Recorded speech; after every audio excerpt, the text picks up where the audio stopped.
partir ensemble à partir de Montelieu ici. Et si je vous ai amené ici, c'est pour le petit point de vue, parce qu'il y a la Dure qui est située en dessous. On va traverser ce village du Livre, et ensuite on va monter en direction de la chapelle Saint-Roch qui est située là-haut.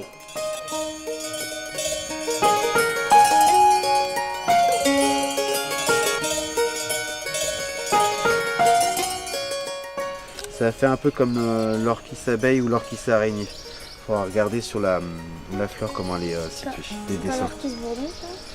Peut-être, parce que ça ressemble vraiment à un de ces insectes-là.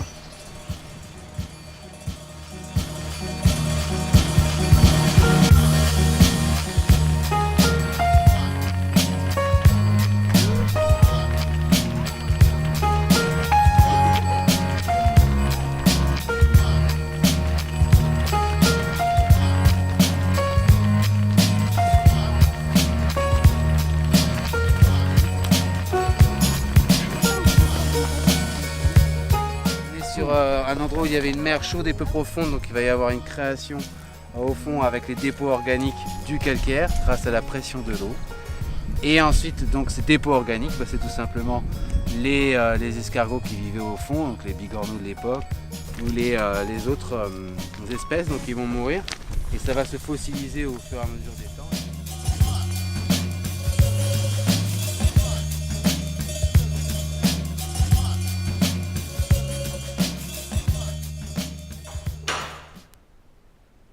Un cielo pastre somigliava in sa cabana tut sulet.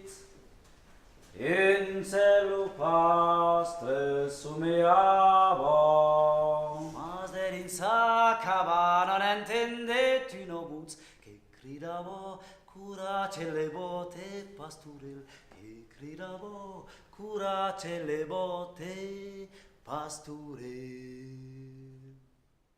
Eh oui, j'avais vu naître Tarzan. Hein. Il avait le barbasse, là, comme ça, comme le bakounine, là, et des cornes, des barres gigantesques. Et bien, il apprenait la chèvre et puis il l'amenait à Albartas.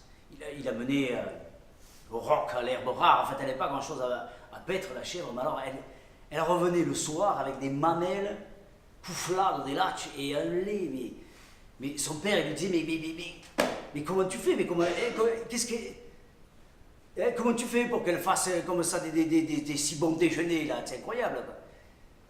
Et puis comme ça, sur le chemin, en rentrant, le petit gars, là, il s'est dit, mais putain, mais quand même, qu'est-ce qu'elle fait toute la journée, cette cabra? Et alors, ce genre de questions, quand elle rentre là, hein, et quand elles rentrent là, et qu'elles sont bien plantées là, et bien alors rien ne peut plus les éloigner. Alors le lendemain matin, quand il est arrivé comme ça, à la pâture, à la maigre pâture, il a laissé partir la chèvre, mais au lieu d'aller jouer, lui, derrière elle, et hop, il l'a suivi, quoi. Donc là, le petit, il suit la chèvre, et la chèvre, elle avance, elle monte car, elle descend dans des bartasses. Alors il perd un trosse de camise, un soulier, mais bon, il s'en fout, hein. Lui, ce qu'il veut, c'est savoir où elle va, quoi. Et puis elle est là, elle avance, elle descend, elle monte, il la suit, au patine coufine, et puis à un moment donné, hop, ils arrivent, et elle arrive dans une clairière mais magnifique. Et lui, il arrive derrière elle, comme ça, il se dit, waouh, Dios, il n'y a pas un bruit, à peine un souffle d'air. Où était-il? Al cor del monde. Un murmure, comme ça, comme une source. Il y répondait, al paradis. Al mesa scravo, se ne sanado al paradis, se ne sanado al paradis, se ne sanado al paradis. Montelieu, c'est le village du livre, mais moi, je m'emploie à le transformer en village des ivres.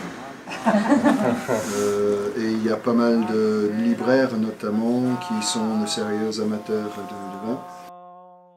Je vais commencer par un peu de géographie, mais dans un premier temps, je vais vous servir un premier blanc pour vous détendre. Vos idées pour un cépage, lancez-vous.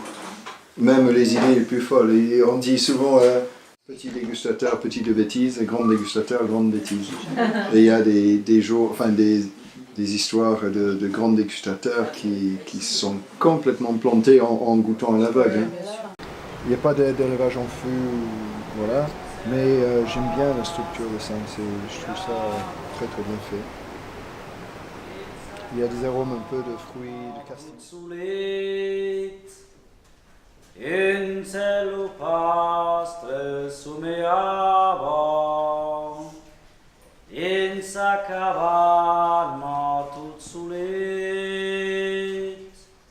mas in sa cabana non entendet une bus, e gridava curace le vote pasturel, mas in sa